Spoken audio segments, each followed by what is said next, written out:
Oh, yes. Thank you very much. I just was fascinated about the work Yuji has done and shared with us. And I'm curious about some common phenomenon, if there's anything emerging from that. As we can see, companies that are not known to each other, but they can end up in the same model sometimes and in the same practice.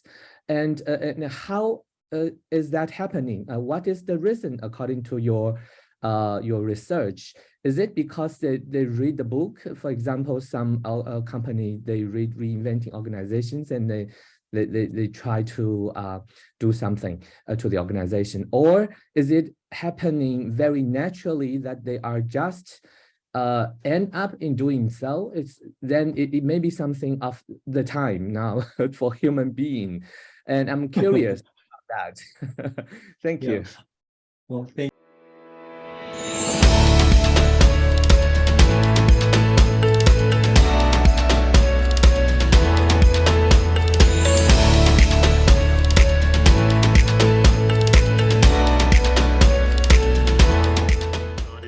Pleasure to be here this morning. It's early here in Switzerland, 7:02, probably late for some of you. So good to see you all. If you don't mind turning your camera on, I would appreciate it. It's easier when you have a little bit of a response from the audience, especially as I would also love to ask you some questions throughout. As Claudia said, my talk is about the inner journey. When we talk about teal organizations, we often talk about the purpose and the practices that these organizations evolve. But I would argue that equally important is the inner journey that we all go through needs to align with the journey of the organization. And the purpose of this talk is to shed some light on what that inner journey might look like and how we might help and support each other on this journey. So maybe a few words about myself, as I will also be speaking a little bit about both my outer and my inner journey. So my name is Joachim. I'm a psychologist by training. And I'm basically the founder of A-Train. I'll share my screen so you can see a little bit what we do. It's an organization in the leadership development and consulting space with around 117 people. We recently did a face-to-face with everyone, so I know how many people we are now, exactly 117. And we work with organizations in both leadership development and transformation. And that means helping people over time to grow into their full selves and then helping them to impact others in the society accordingly. So this inner journey relates to me on 3 different levels. There is my own personal inner journey. Then there is the journey of A-Train, of the organization that I'm part of. And then there is the journey that I'm helping others with. So what is this all about? Let's start with I love this quote. It's a beautiful quote which talks about the life journey, life as a journey of discovery, and about the ability that we have to wake up. It's an interesting, if you look at it, it's an interesting way of looking at it. Now, the journey of discovery, you could look at as discovery in 2 directions: discovery on the outside world, but also discovery of your inside world. And why would it talk about waking up? Now, when you think about how we are born into this world as human beings, we are equipped with very little, right? We are coming into this world very dependent on our parents. And a lot of what we do in our early years is simply responding to demands and needs of the environment. So we form behaviors and patterns that enable us to thrive, to survive. We want to be loved, we want to be successful. And often these patterns would make us successful, they become reinforced, and over time they become, for some of us even, or for many of us, at least in our early years, our identity. Now, the waking up part refers to exactly this piece, at which point do we start to understand what we actually do, why we do it, what is truly driving our behavior. And the waking up refers to the awareness we can gain as part of this process, which then also enables us to make more conscious choices. I'll talk a little bit about some of my awareness moments and conscious choices later in this talk. And on this journey, I put it into like 4 archetypical challenges that we usually all go through or master. And please don't take them as any kind of a linear sequence, right? They all happen simultaneously and in very complex and intermingled ways, and we're never done. So don't take it as this is a sequence to go through, right? It's more 4 different challenges that we go through again and again, and that mutually reinforce each other. And it's put in a bit, maybe a bit of a provocative way, right? Finding your place would be the first one. And it's finding yourself. Once you found yourself, letting go of yourself, which is a bit paradoxical, and finally finding yourself, right? So it's a bit of a play with words, but we'll get to each of these 4 in a little bit more detail.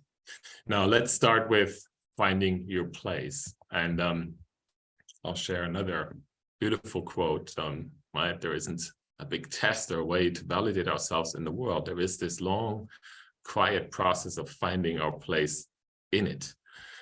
Now, this might sound a little bit big, right? Finding our place in the world. In reality, it's in many given moments, in certain situations, finding the right place where we fit at this point in time. And obviously, as both we change and the environment, the organization we work with, all of that changes, that's a process that we need to go through again and again.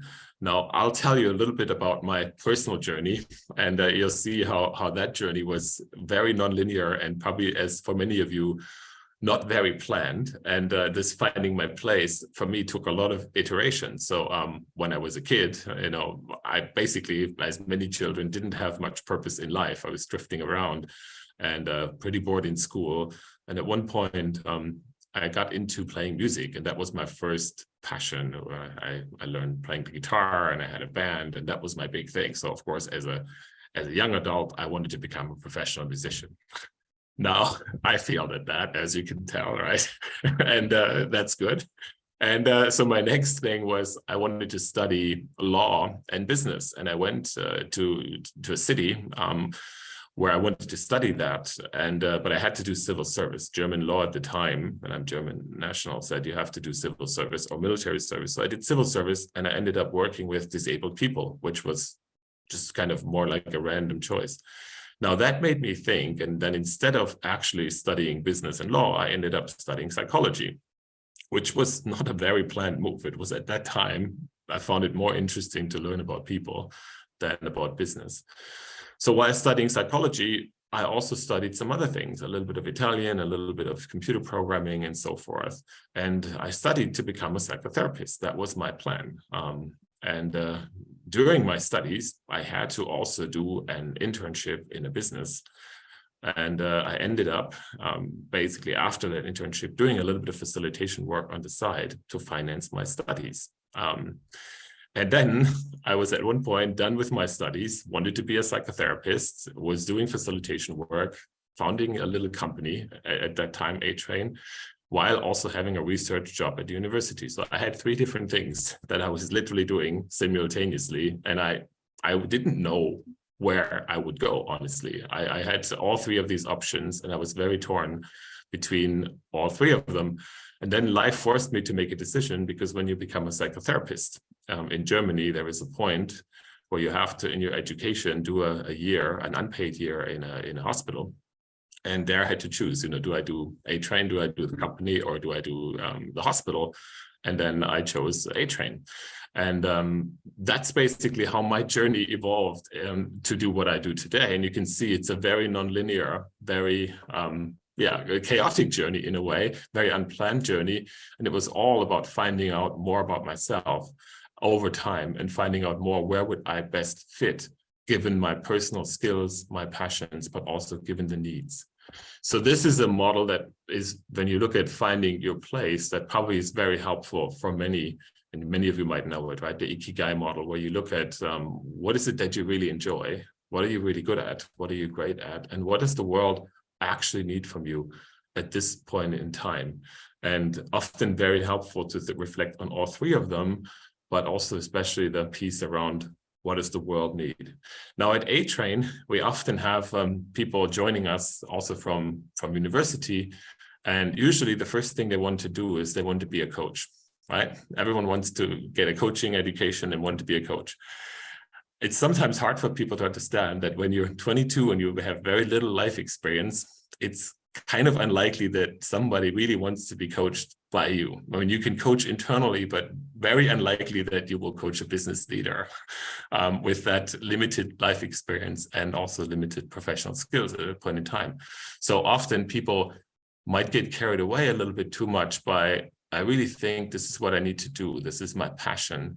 And they get a little bit in a bit of an egocentric trap, right? We are so primed in society to maximize ourselves, individualism. What is it that you love? Do what you love, do what you enjoy. And when you fall into that trap, that you try to maximize yourself, at least I've found for myself, whenever I go too much in that direction, you know, you lose connection to others, but by losing connection to others, you also lose connection to yourself. So this, when you look at these three circles, I think the last piece, which is also very relevant when you look at things like servant leadership, where are you called to serve? Where are you called to help? Based on your unique strengths and skills, and obviously also based on what you enjoy. Where are you actually needed at this point in time? That's probably the more important one to also reflect on. And I like this quote, right? Life is not about living. It's also very much about contributing, right? It's both of these. Now, let me ask you with the chat, just maybe we do it for those who feel comfortable right now at this moment with where you are. Have you found your place or are you searching? If you're comfortable to put that into the chat, would be very curious to see where people are.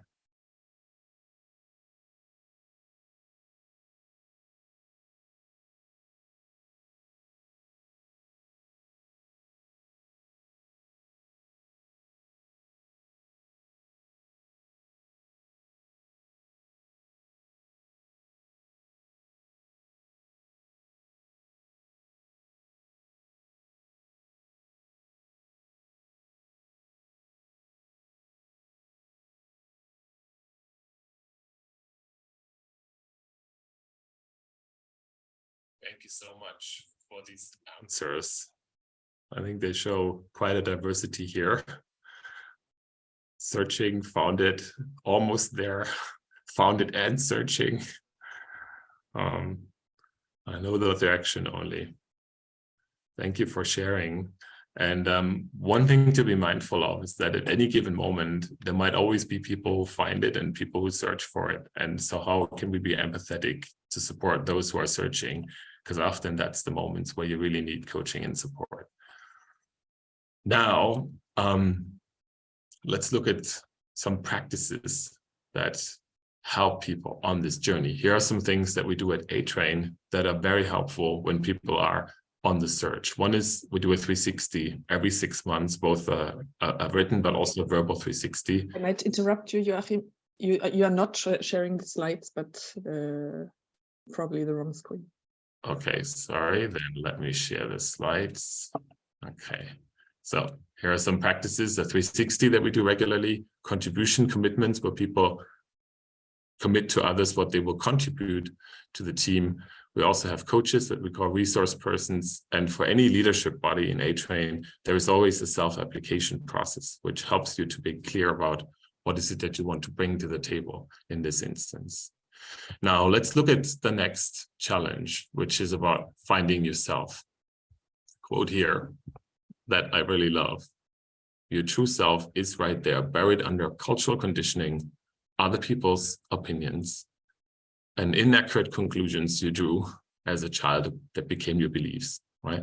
So what this basically says is who you really are is buried under layers and layers of other people's expectations and learn patterns that when you really think about it, you didn't consciously choose.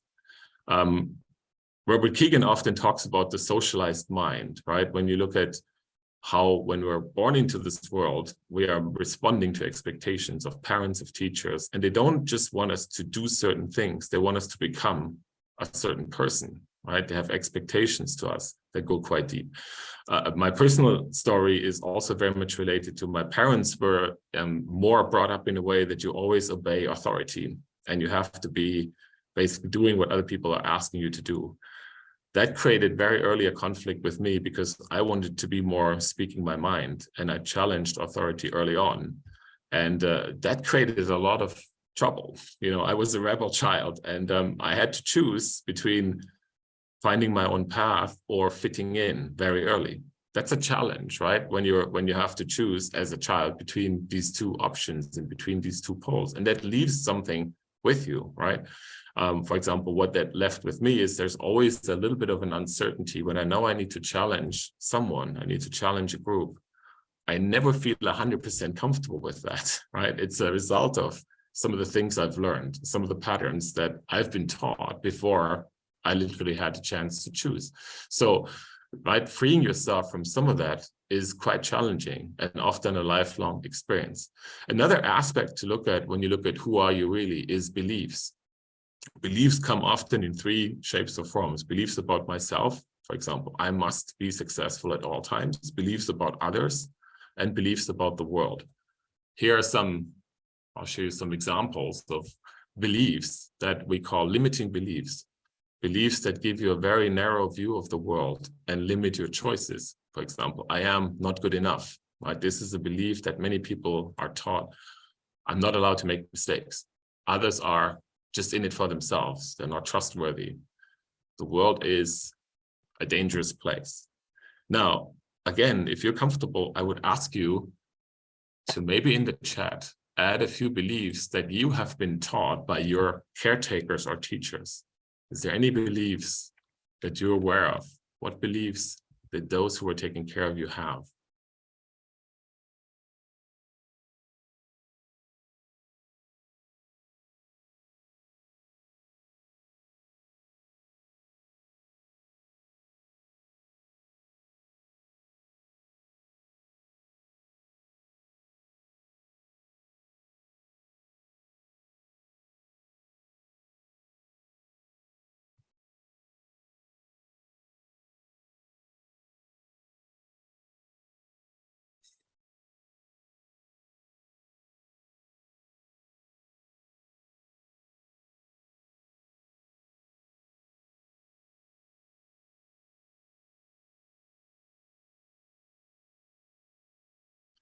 Thank you so much for sharing also with each other these beliefs.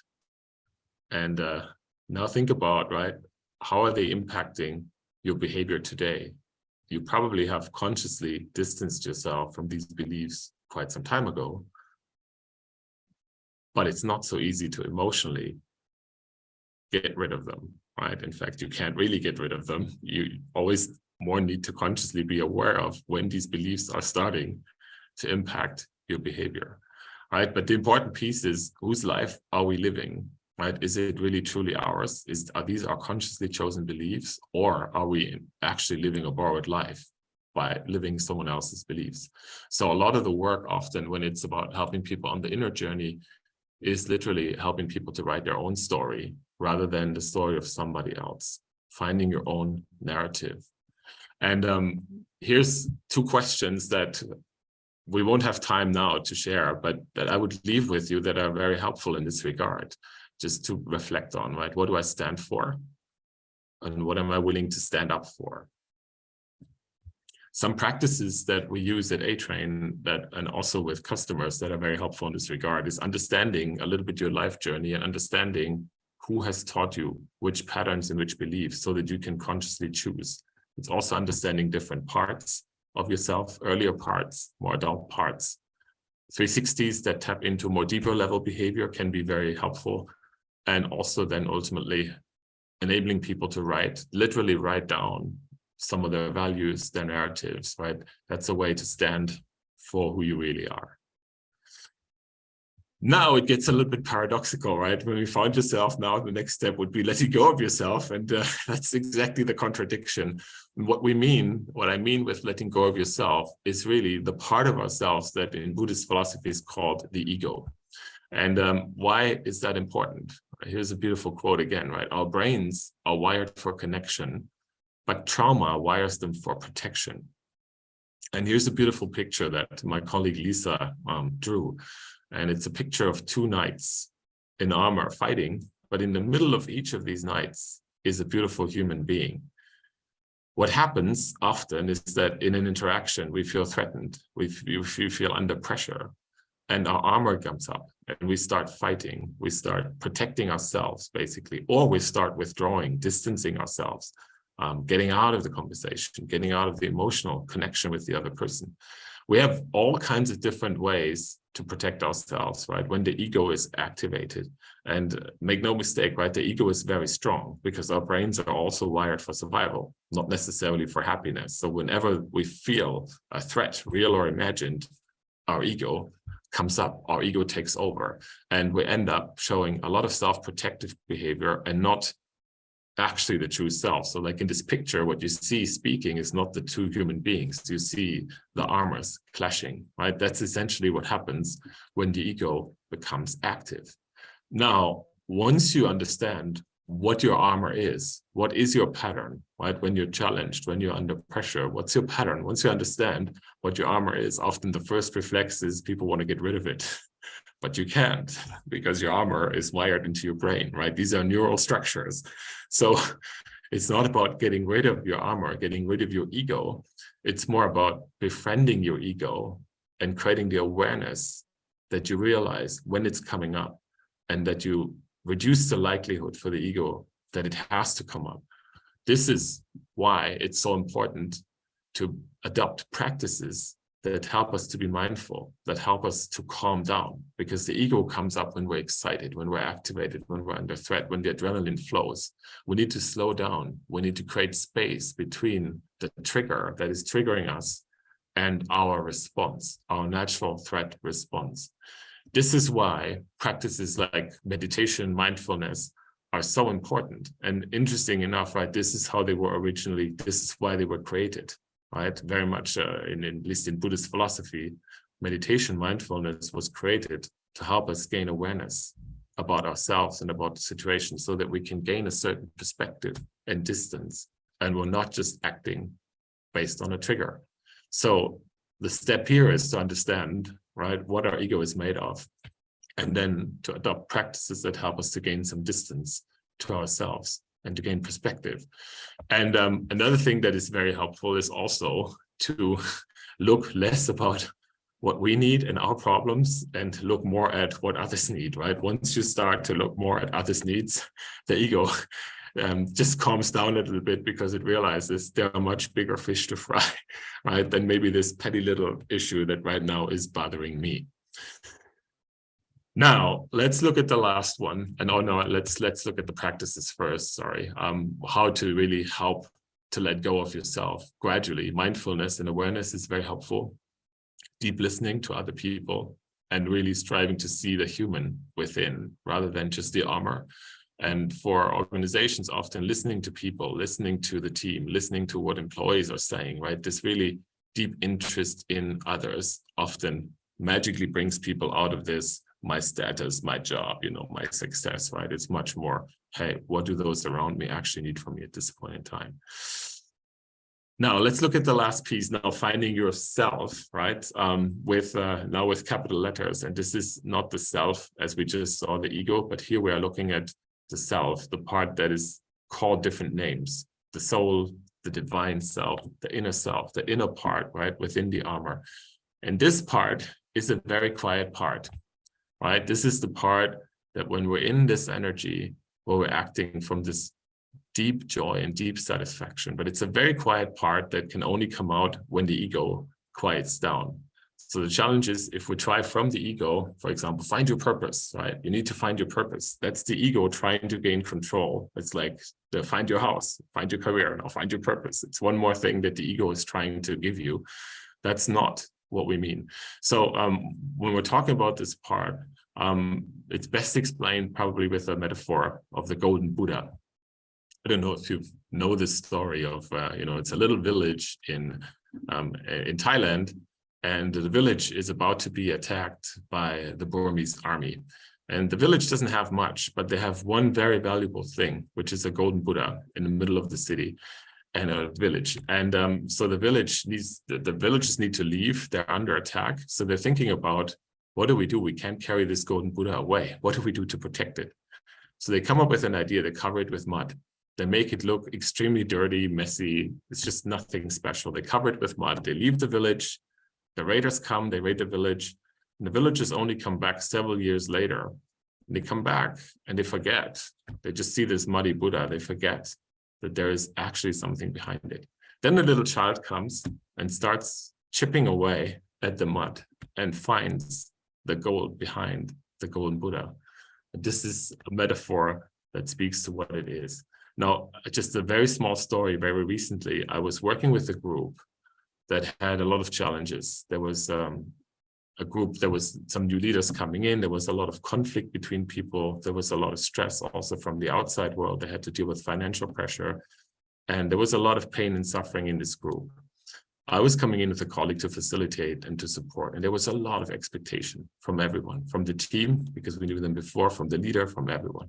So I came in and I wanted to do a really good job, right?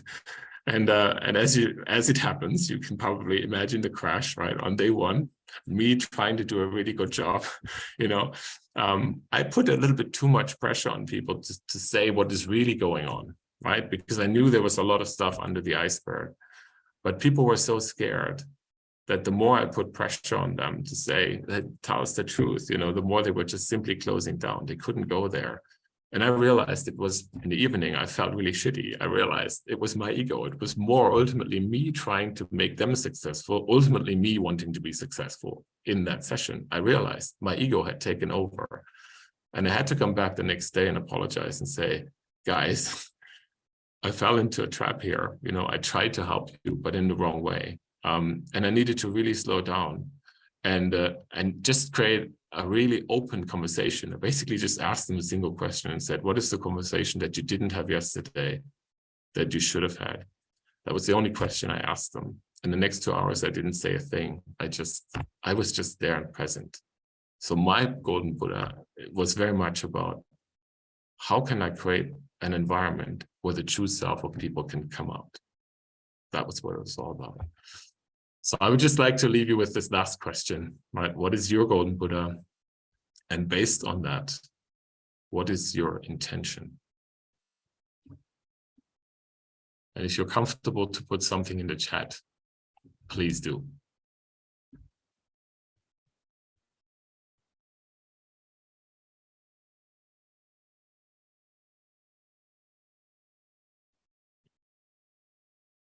Thank you for your contribution and still take the time to do this. I saw that there's also quite some exchange going on in the chat about, for example, the beliefs and the stuff like that. And it's really interesting to probe into oneself. And we also have some questions. You could still go to the Menti and see the questions asked and vote for them, or otherwise put your own questions in. And I'll just repost the Menti link to make sure everybody has it.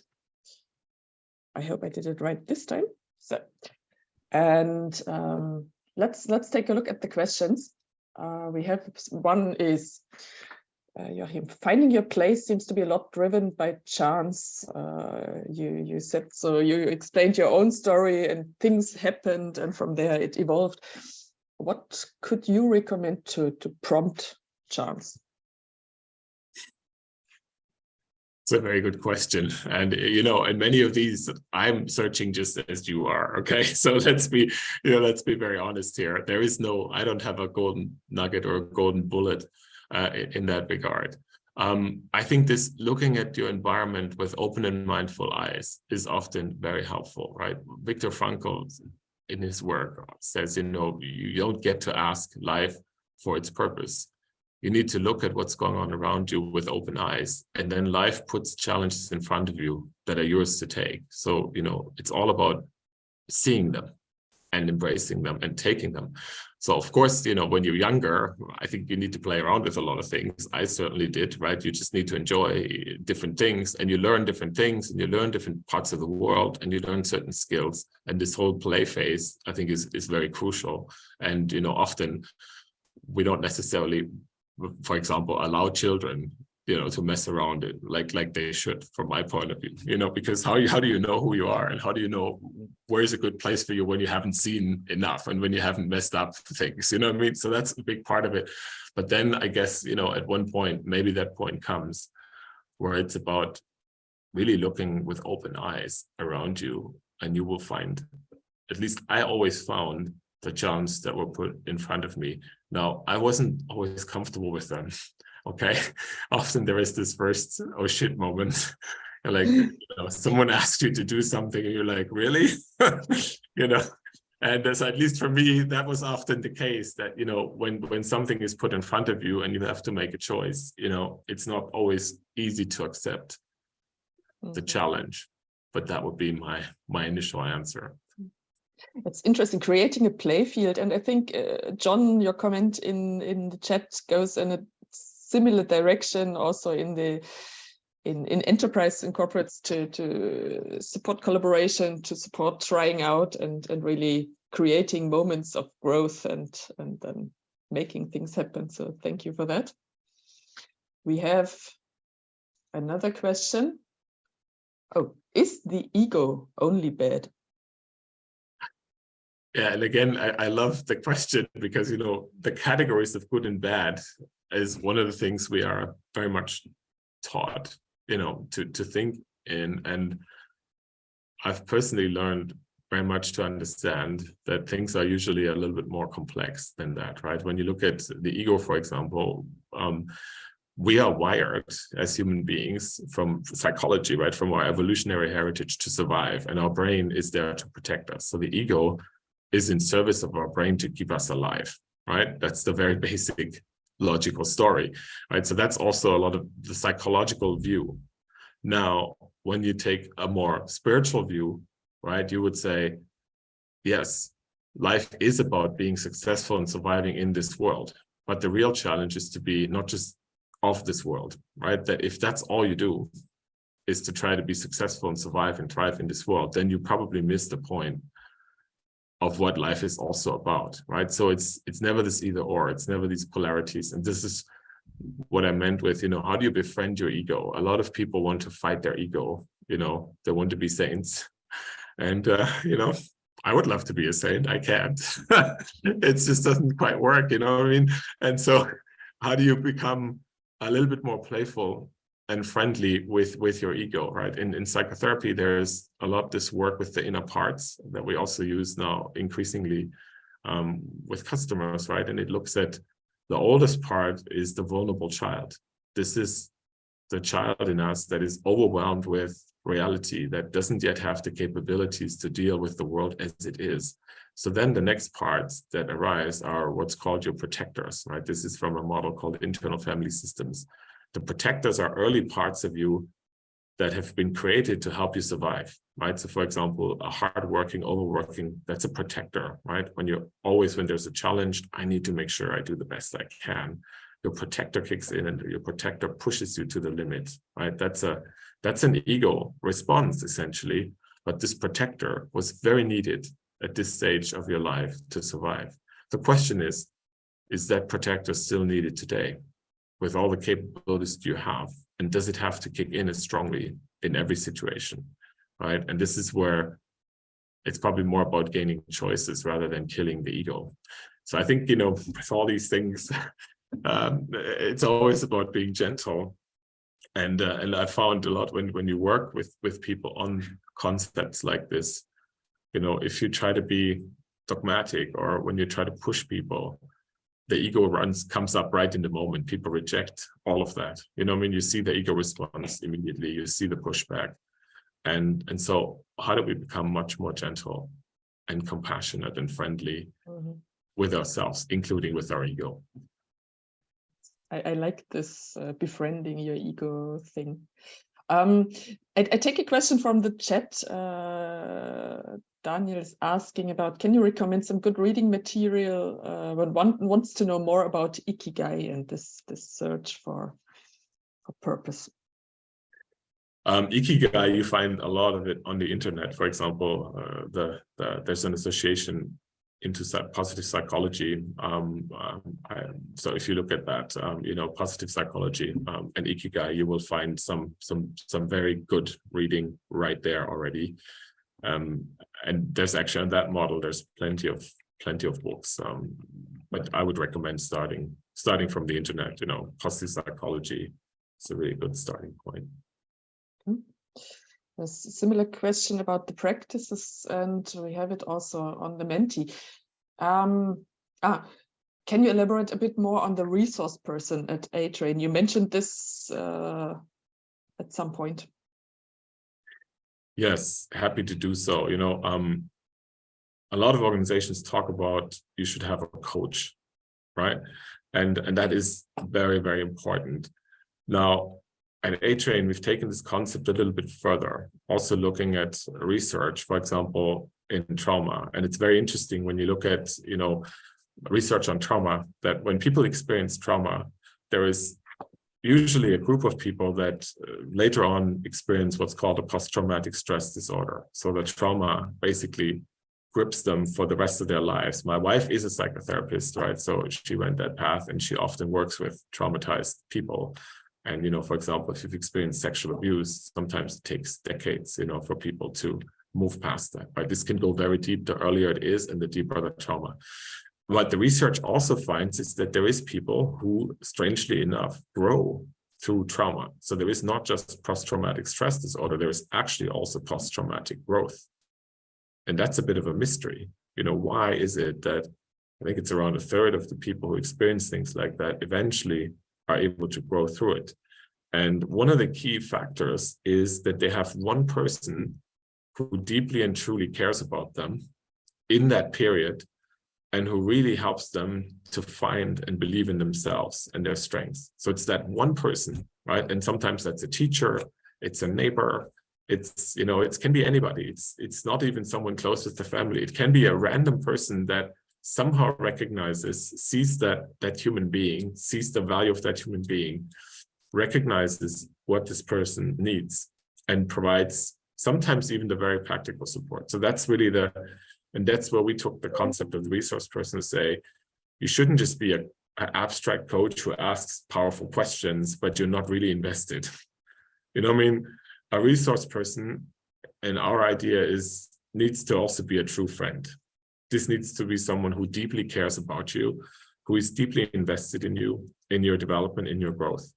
And logically, that's why we also say you cannot have, right, someone appointed to you, right? You need to choose. There needs to be a mutual choice, right? This is a depth of trust and connection where you need to have a mutual choice for the resource person. That's why in our organization, everyone must have a resource person. So that's the rule, because we know that when people don't talk to anybody, usually that's a train wreck to happen, especially when you get stressed, right? So we know that's not good. And especially for those of us who are used to internalize. So then you really need, you know, it's helpful to have a rule like that to say you need to talk to somebody, but please choose who that person is. So that's what the resource person concept is. And what's also important, right? Because there is a lot of thinking about coaching and coaching skills. The most important piece is the investment in the care in each other, right? The skill part is important, but secondary, right? It's really, do you truly care? When you look at the post-traumatic, right, growth piece, a lot of the resource persons were not trained coaches. Believe me, they were just neighbors who saw a need and were there to help. That's very interesting. Also, the thing about the choice, which is pretty obvious, but often this coaching thing in enterprises is done differently, and you just assigned somebody.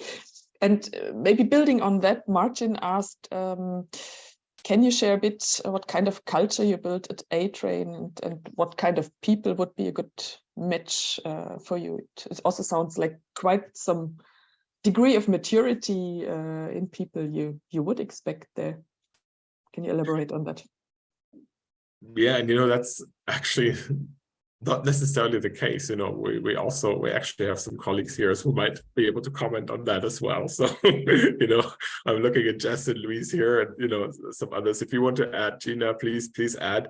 But, you know, we Elise here, we hire pretty broadly, you know, also people from different phases of life.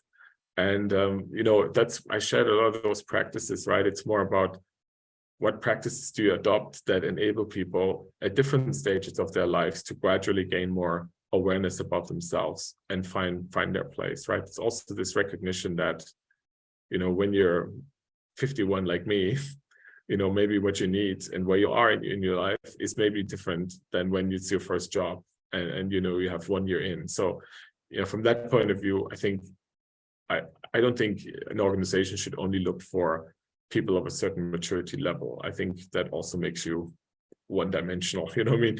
I think it's actually, we need to be more mindful and empathetic, that we help people at different stages in different ways. And I guess that's just what we're trying to do. And in A-Train, it's also very much done in a team context, right? As we have the self-organized team set up, that the expectation is also that the teams don't just do work, but they also really support each other's growth. And I'm curious, maybe Jess, Ellie, Gina, Louise, anyone want to add something here?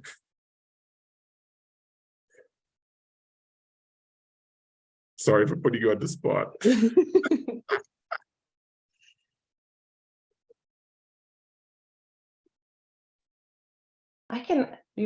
I missed the question, Joe, because my internet cut out right when you said my name.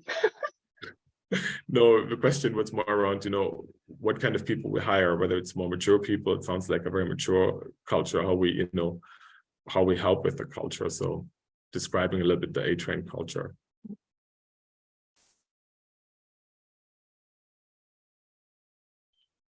I guess our internet is really not good. I'm sorry, it's not working very well right now. Sorry. Let me jump in because the Indian internet is fantastic. Let's move over. I think, Joe, it is, as you said, it's the diversity of individuals that we seek, right? And feeding off each other and really having a culture which allows everyone to be as perfect as they are and as flawed as they are, and really being there for each other to ultimately unlock, you know, the potential within each individual, and that creates that diversity in thought and approach. But it's not a fixed endpoint, right? We're constantly evolving as an organization based on the evolution of the individuals within the organization and us as an organization. So there is no, this is the culture and this is the culture how it will be to the end of time, but it is evolving. And hopefully just getting richer with the diversity of individuals that we attract and we engage. Yeah, and I would say that, if you can hear me, we when we hire people at all stages, right? We hire people with different levels of maturity, but I do think that the environment we have and the culture we have does require people to mature and grow as they continue their career in A-Train. And as Joe said, our SOT setup really helps that. You have more experienced people perhaps in some SOTs and more junior people, and we all help each other grow in different ways. So the maturity level coming in doesn't matter, but if you're not willing to grow, I don't think you'll be successful at A-Train. That's also an interesting part, the part which is put on you as an individual to really be willing and be enabled to do the growth. I'll take another question. How do I explore my beliefs? I believe this is very much about the unconscious. So what helps you, Joachim, or what are techniques to help this? You know, these three categories, it's very simple, but you know, those come from psychotherapy, right? I am, others are, the world is, right? Beliefs are about myself, about other people, and about the world. And literally just, you know, just write down what comes to mind. I am, whatever comes to mind, right? Others are, whatever comes to mind, the world is. Just literally writing these things down is an easy way to start. And then looking at which of these, what energy do you feel when you read them? Which of these create a tense energy, create a negative energy? Which of these create a positive energy, some warmth in you? That's the first way to start to understand, you know, which of these are truly yours and which of these are maybe not yours, and which of these could be limiting and which of these could be empowering.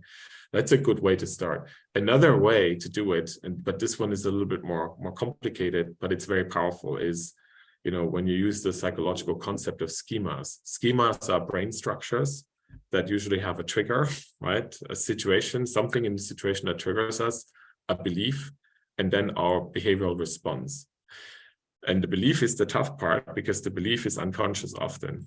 You know what I mean? So we have a trigger and we respond in a certain way. So someone criticizes us and we respond by attacking, for example, right? So you know the trigger and you know the response.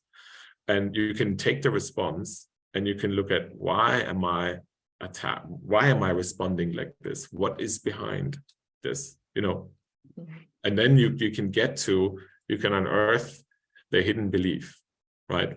What is actually truly driving my behavior here, right? Because it's not, I deliberately choose to attack somebody. Very few people do, right? No one gets up in the morning and says, I'm going to be a micromanager today, right? So it's really this, you know, starting from the situation, that understanding the trigger, understanding the response, and then looking at what kind of belief would trigger that kind of a behavior, right? Then you get to a behavior, I must defend myself, I must protect myself, you know, I'm not safe, you know what I mean? And then you look at what's maybe a better belief, a different belief that is more you, that would also enable you to have a different behavioral response. Right? So for example, for me, that's one that's very helpful, you know, because this being criticized for me was something from my own upbringing, you know, that triggers something in me for sure, right? So I did have some either pleasing or fighting behaviors as a response of that, and I do have them, right? They're part of my repertoire. But for example, a very helpful belief is that I understand that when people attack, it's often because they feel under stress or they are scared, you know, their defenses go up. So I see it's the armor. It's not the person that is speaking, it's the armor. That's a belief that really helps me to understand, you know, why would I raise my armor to fight their armor? Now, I don't always manage, you know what I mean? Sometimes when you're stressed, you still get triggered, right? So it's not that it's always, but it's a different belief that allows me to adopt a different response. That's a key. It's good to see that you're still not a saint, but I learned quite a lot. Ask my kids and they will tell you the opposite. Thank you for elaboration on that. We have another question. Can you elaborate how you detect from when we speak from the ego and when we speak from the echo, from the system? The ego energy is always a tense energy, right? So behind the ego, there is always the I must. I feel compelled to. I feel like I have no choice. I must do this. I must overwork myself, you know. I must complete this task. I must answer this email. You know, that's right. That's always the ego energy is always a tense energy. And when you're not trained, right, on detecting the ego, when you haven't done a lot of this work yet, right, then usually you only detect it afterwards, right? After you already fell into that trap. And a lot of people get mad at themselves. They're like, I should know, you know, and I did it again. Right? I should know. And, you know, this is what I mean with befriending yourself a little bit more. You can train yourself, right, with the awareness to look at what energy right now you're in, right? And this is also very interesting and important that out of that energy, usually nothing really positive can come into the world, right? The Buddhist philosophy talks about karma, right? And when you're operating from that energy, you know, you create an impact often on others that again comes back to you. You know, I mean, this is this, right? So understanding also the impact, right? You will see when you're acting from your ego, usually nothing positive is created, right? Something might move, but it's usually not opening up people or opening up doors or creating new possibilities. It's usually, you know, more like a linear move.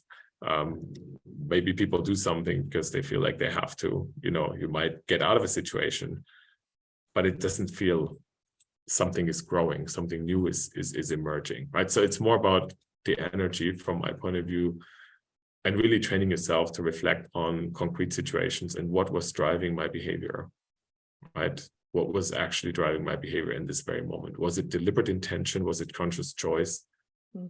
If not, it's the ego, right? It feels like it often requires quite a lot of being with myself and quite consciously being with myself. That's a challenge, isn't it? That's what the quote in the beginning said, right? Life is all about waking up. That's exactly what it is. It's about understanding, being conscious about who you are. And when you are in positions of responsibility, I think that's crucially important. Because otherwise, when you're running around on autopilot and you're impacting a lot of people, you can actually create quite a mess, right? And that's very important to know that this consciousness of what is actually driving your behavior also, and with freedom comes responsibility, is required when you are in roles where you are impacting others. Thank you. Frank, I'll take you in, having put up your hands already. Yes, thank you. So in a few other sessions, the word vulnerability came up, and what I experience is that it can be difficult for many people to express vulnerability. And I learned that the reason is, one reason is that we perceive it as a weakness to express vulnerability. And I'm curious about how can we move from viewing expressing vulnerability as weakness to a strength? What are some methods to do that?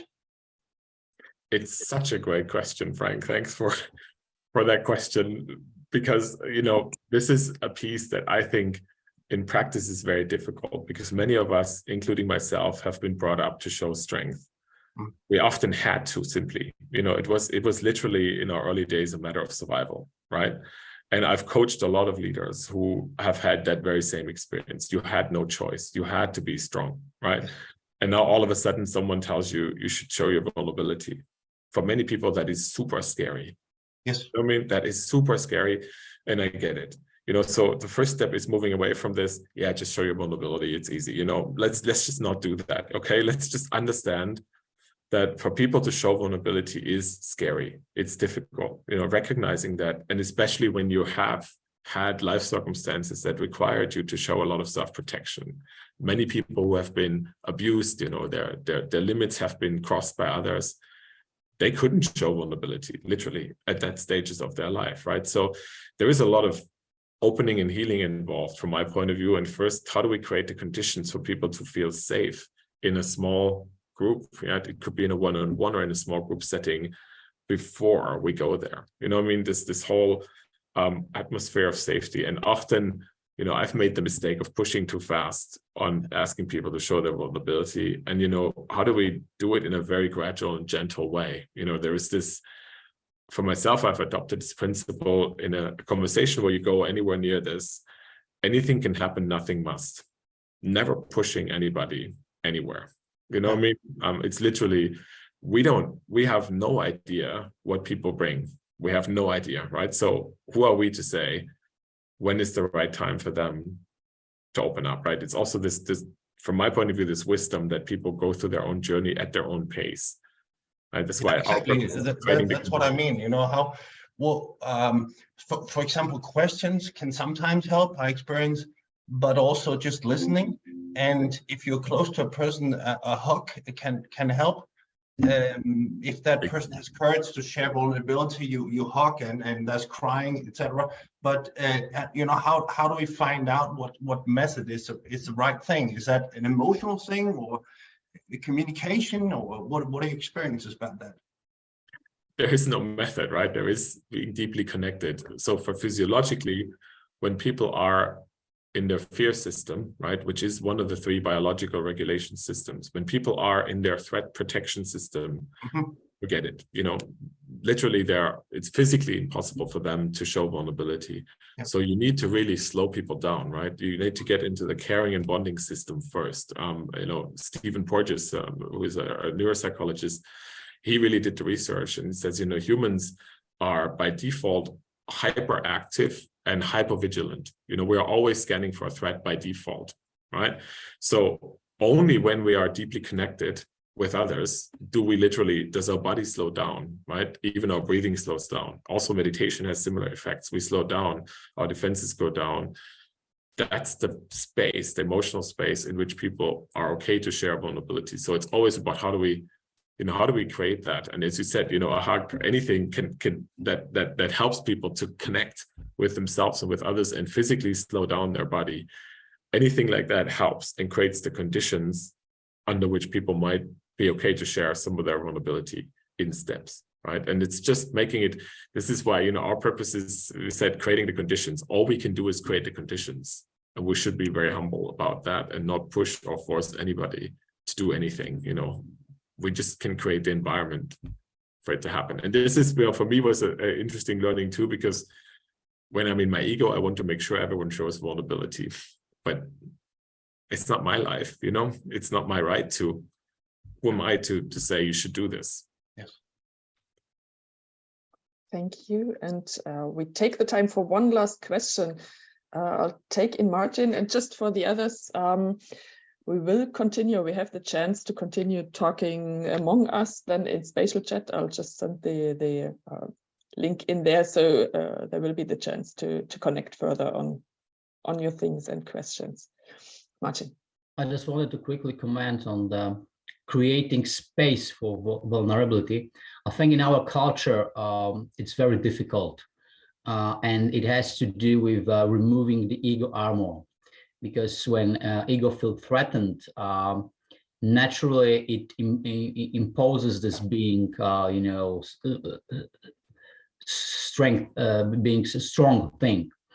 And I think it's very challenging how we can, in our culture, create this more space for letting other people to show their vulnerabilities on one hand, but also on the other, not to go to the other point of extreme and letting them stuck in it, because it's not about be stuck in that weakness. It's about finding strength in that weakness. So it's about accepting the weakness and then finding the way, how can I transform this weakness into my strength. And I was wondering, maybe you have any notions, any inspirations, how on a more global scale we can create such an environment, such a supporting environment, where we can be more willing to accept our weaknesses, more willing to let other people show their weaknesses. On a global scale, that's a big question. Thank you for that question. Whoa. And I honestly think, it always starts one group at a time and one community at a time. But, on a global scale, how do we bring different groups and communities together? Also, how do we bring different cultures together? For example, I'm working with an organization right now that is a very global organization, and they have a very different functions that need to come together. And the usual thing that happens is that each group does their own in-group thing. We have our own strategy. Everyone wants to control the conversation, right? So then you might have trust and vulnerability within the group, but not between the groups, right? In fact, it's one of the human tendencies that then groups tend to start with in-group, out-group. And one of the things that we really do very deliberately is bring people together across these different groups. I'm literally facilitating a session like that right now, where it's very unusual for people because they're all trained to think in their function and in their location, you know what I mean?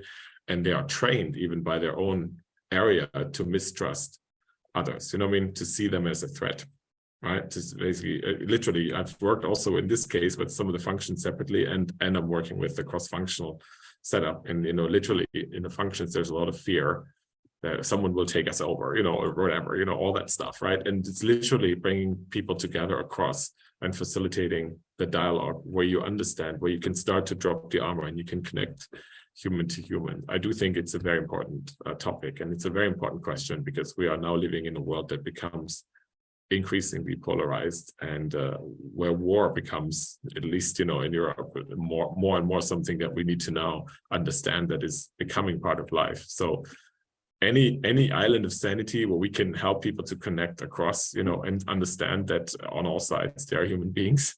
I think all of that is just really helpful, but it requires deliberate setting up the interactions in a way where people literally start talking across boundaries with each other and bringing people together, from my point of view.